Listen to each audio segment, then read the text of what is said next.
उसका वचन कहता है believe and you will see the glory of God. मान ले, प्रतीति कर ले जो मैं कहता हूं, और तू मेरी महिमा को देखेगा।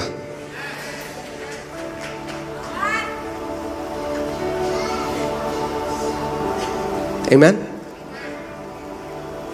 बाइबल बताती है हेरोदेस राजा ने उससे कहा दिखा मुझे चमत्कार दिखा, मैंने तेरे बारे में बहुत सुना है, दिखा कुछ। बाइबल कहती है यीशु ने उसको बोला ही नहीं। कोई वो जो चमत्कार देखना चाहते हैं केवल, कई बारी प्रभु कुछ नहीं कहता, जो कहता प्रूव कर। वो नीचे क्रूस से चिल्लाते अगर तू परमेश्वर का पुत्र है तो उतारा क्रूस से, दिखा, कुछ नहीं कहा। मगर वहीं पे एक चोर था उसके बगल में, उसके पास कोई शारीरिक प्रूफ नहीं था कि यह राजा है, मगर एक ज्ञानेंद्री के द्वारा उसने जान लिया कि जो क्रूस में मेरे बगल में है वो एक आम आदमी नहीं है, वो प्रभु है। उसने कहा हे प्रभु, आज जब तू अपने राज्य में जाए तो मुझे मत भूलना। यीशु ने कहा आज रात को तू मेरे साथ स्वर्ग में होगा। उसने कोई उपवास नहीं रखा था, उसने कोई फास्टिंग नहीं करी थी, उसने कोई चर्च नहीं ज्वाइन किया था। उसने क्या किया? उसने विश्वास किया कि यीशु प्रभु है और इतना काफी है।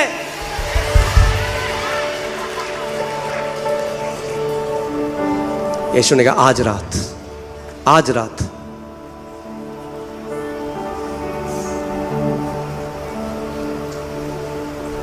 अगर हम इन आंखों के द्वारा चलेंगे तो मर जाएंगे।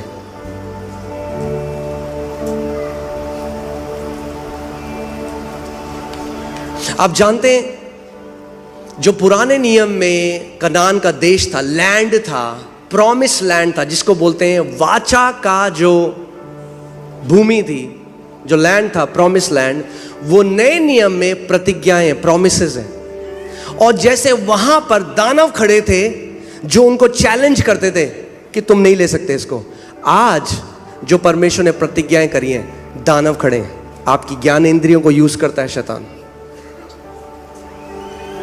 आप कलीसिया में आते हो, कहते प्रभु तेरे कोड़े खाने से मैं चंगा हो गया, फिर आप घर जाते वो दर्द हुआ। आपकी ज्ञान इंद्रिय ने बोला कहाँ हुआ तो चंगा, चंगा होता रहो, दर्द क्यों होता? उस टाइम में परमेश्वर कहता है अडिग रहे विश्वास में, अपने मुंह के अंगीकार को बदल मत। जब तू नहीं देखता चीजों को जल्दी से होते हुए, खड़ा रहे, स्टैंड एंड विथस्टैंड, अडिग हो जा, और जो मैंने वचन को बोला है वो बोल, उसके अंगीकार को खो मत।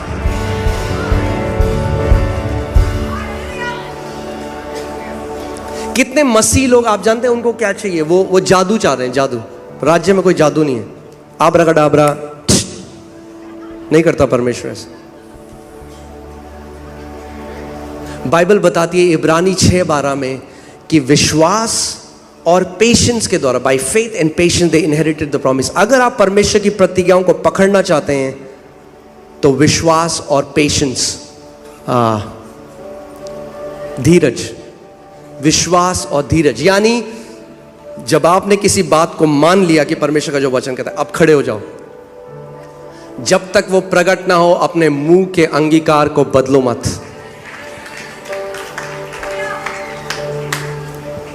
वो लड़की मर गई है, जायरस की बेटी मर चुकी है, सब जानते हैं, आंखें बता रही है, डेड बॉडी रखी है।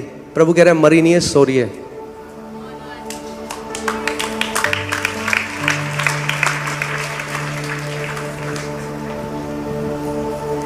और हमको परमेश्वर ने वही विश्वास करने की, याद है मैंने आपको बताया था 2 कुरिन्थियों 4:13, क्योंकि हम में वही विश्वास का आत्मा है। दिक्कत ये है कई मसीह लोग उस आत्मा का इस्तेमाल नहीं कर रहे, हमें नहीं पता विश्वास कैसे करना है। हम में वही विश्वास का आत्मा है। मैंने विश्वास किया और मैंने विश्वास किया और मैंने बोला। अगर आपका शरीर आपको बताए कि आप चंगे हो कि नहीं, तो आप बीमारी के सामने खड़े नहीं हो सकते। आपका शरीर आपको नहीं बताएगा आप चंगे हो, आप अपने शरीर को बताओगे मैं चंगा हूं, क्योंकि वचन में लिखा है।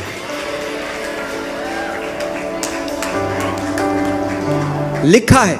दोबारा से इस आयत को देखते हैं, क्योंकि हम आंखों देखी बातों पर नहीं बल्कि विश्वास पर चलते हैं।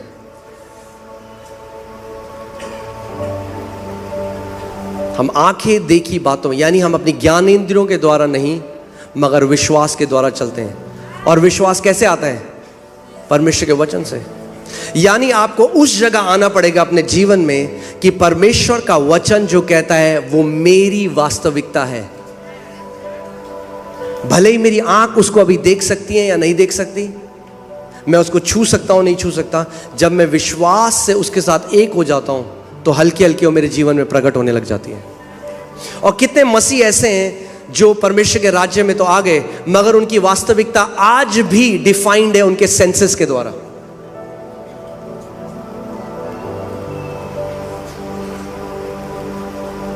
आमीन। हम आंखों देखी बातों पर नहीं पर विश्वास पर चलते हैं, और यही किया इब्राहिम ने। इसीलिए वो विश्वास का पिता कहलाता है, यानी विश्वास का एग्जाम्पल कहलाता है। अगर आपको विश्वास सीखना है तो इब्राहिम से सीखिए।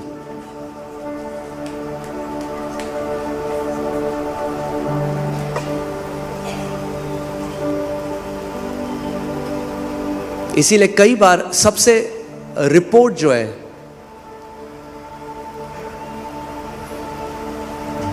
जो यहां पे डॉक्टर की रिपोर्ट है, जो पृथ्वी पे जो एक्सपर्ट की रिपोर्ट है, वो खड़ी हो जाती है एक जायंट की तरह, उस दानव की तरह जो आपको मॉक करती है, आपका मजाक उड़ाती है। कहां है तेरा प्रभु? तेरा प्रभु रिपोर्ट में तो यह है, रिपोर्ट तो कह रहा है भैया कैंसर बढ़ गया। कहां है तेरा प्रभु? मॉक करता है।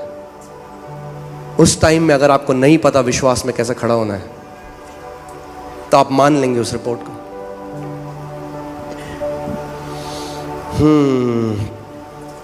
अब्राहम ने क्या किया? अब्राहम ने विश्वास को अपनी ज्ञान इंद्रियों के ऊपर रखा। इसीलिए विश्वास का पिता कहलाता है, इसीलिए हमारा उदाहरण बन गया। और उसके जीवन के द्वारा आप सीख सकते हो कि विश्वास कैसे कार्य करता है। रोमियो 4:19 में लिखा है, वह जो 100 वर्ष का था अपने मरे हुए से शरीर और सारा के गर्भ की मरी हुई सी दशा जानकर भी विश्वास में निर्बल ना हुआ। इंग्लिश बाइबल ज्यादा अच्छा कहती है, वो कहती है he did not consider his own body, यानी उसने अपने शरीर पर ध्यान नहीं लगाया। शरीर के रूप से वो डेड था, इम्पॉसिबल था। जो प्रभु उससे कह रहा था शारीरिक तरीके से वो इम्पॉसिबल था। परमेश्वर ने कहा मैं तुझे जातियों का पिता बनाऊंगा। 100 साल का हो चुका है। अगर अपना शरीर से पूछे, शरीर क्या बन सकता हूं मैं पिता? शरीर कहेगा इम्पॉसिबल, तू नहीं बन सकता। पर शरीर से नहीं पूछा उसने, ये कह रही है बाइबल। उसने अपने शरीर से नहीं पूछा। कई बार प्रभु कहता है मैं तुझे ये बनाऊंगा या मैं तुझे ये मिनिस्ट्री दूंगा, ये बिजनेस। सो आप सबसे पहले बैंक अकाउंट को देते हैं। हाँ जी बैंक अकाउंट जी हो सकता है, बैंक भूल जा, नहीं हो सकता। आपका बैंक अकाउंट नहीं आपको बताएगा, आपका शरीर आपको नहीं बताएगा। हम क्या करते हैं, जो परमेश्वर हमें बोलता है उसके बाद हम उसे शारीरिक तरीके से टटोलते हैं, क्या ये चीज है संभव? और अगर शारीरिक रूप में आपको लगता है कि संभव है तो आप मान लेते हो। आमीन। अगर आपको शारीरिक रूप में लगता है कि वो संभव है तो हम मान लेते हैं। मगर परमेश्वर चाहता है कि जो उसने आपको बोला है आप अपनी ज्ञानेंद्रियों के ऊपर उसको रखें और उसको मान लें। तो आज मैं आपको वो रोमियो 4:20 लगाइए। अब्राहम एक तरीके से विश्वास में बलवंत हो गया और आप और मैं भी हो सकते हैं। और ना अविश्वासी होकर परमेश्वर की प्रतिज्ञा पर संदेह किया। बाइबल, इंग्लिश बाइबल कहती है he did not become weak in faith consider, यानी वो बाइबल कहती है कि वो विश्वास में कमजोर ना पड़ा अपने शारीरिक दशा को देखकर।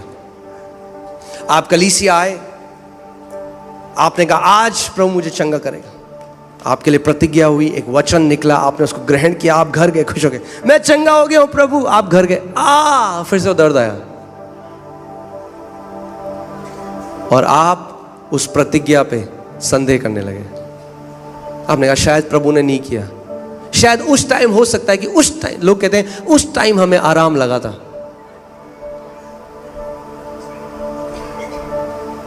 इसीलिए कितने मसीह लोग हैं जो अपनी चंगाई खो देते हैं कुछ समय बाद। क्यों? क्योंकि शैतान चुरा ले जाता है। क्यों?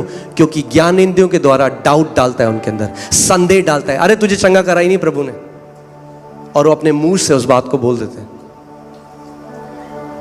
इसीलिए परमेश्वर का वचन कहता है कि थामे रहे जो मैंने तुझे दिया है, क्योंकि कोई है जो चुराना चाहता है उसे। सो बाइबल बता रही है, जब प्रभु ने अब्राहम को बोला, आज हमारे पास उदाहरण है अब्राहम, उसके पास कोई उदाहरण नहीं था, कोई बाइबल नहीं थी उसके पास।